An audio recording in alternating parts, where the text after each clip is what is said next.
ہمارے یہاں لوگ کنفیوز رہتے ہیں کہ کیا عبادات کریں. کچھ لوگوں کو ظاہر ہے اتنی نالج نہیں ہوتی, انہیں صرف جو ہے وہ نماز پڑھنی آتی ہے. بہت سے ایسے لوگ بھی ہیں, اللہ تعالیٰ سب کو توفیق دے کہ قرآن پاک بھی پڑھنا سیکھیں. لیکن اگر کسی کو صرف نماز پڑھنی ہی آتی ہے, قرآن پاک اس نے نہیں پڑھا ہوا, وہ کہ عمر تو کوئی بھی ہوتی ہے, تعلیم تو آپ کبھی بھی حاصل کر سکتے ہیں, قرآن پاک تو پڑھ لینا چاہیے, تو وہ رمضان المبارک میں کیا عبادت کریں؟ کیونکہ بہت سے لوگ یہی کنفیوز رہتے ہیں کہ یار ہمیں تو اتنا آتا ہی نہیں ہے تو ہم پڑھیں گے. اچھا دیکھیں, قرآن کا صرف پڑھنا ہی عبادت نہیں ہے, بلکہ اس کا سننا بھی عبادت ہے, اس کا سمجھنا بھی عبادت ہے.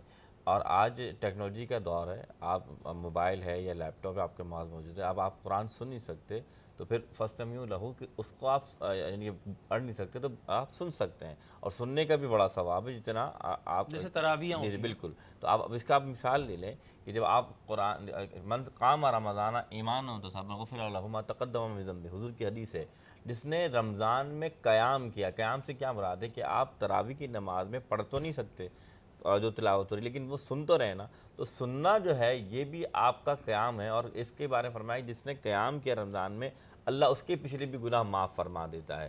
تو آپ اس میں قرآن کو زیادہ سے زیادہ سنیں. اس کے ساتھ ساتھ بڑی اہم بات جو سمجھانا چاہتا ہوں وہ یہ, جہاں نیکیوں میں اضافہ ہو رہا ہے, آپ نے دوسرا کام کیا کرنا ہے؟ دوسرا کام یہ کہ آپ نے گناہوں کو بھی روکنا ہے.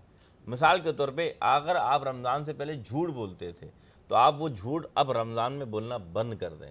نعوذ باللہ کوئی رشوت لیتا تھا تو وہ اس کام اس فعل سے بچ جائے. کیوں؟ جتنا نیکیوں میں اضافہ ہوتا ہے نیکیاں کرنے سے, اتنا ہی یاد رکھیں کوئی گناہ کرتا ہے تو وہ بھی اتنا ایک گناہ نہیں لکھا جاتا بلکہ اس کے گناہوں کا وبال بھی بڑھ جاتا ہے.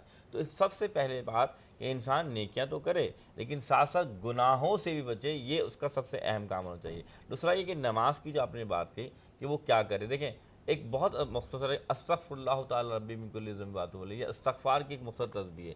صلی اللہ علیہ وسلم بھی درود شریف ہے, وہ زیادہ سے زیادہ استغفار کرے, درود شریف کی کثرت کرے. سبحان اللہ و بحمدہ سبحان اللہ العظیم, یہ اتنا پیارا یعنی کہ اللہ کا انعام والا اتنا وظیفہ ہے کہ یہ اتنے پیارے الفاظ ہیں.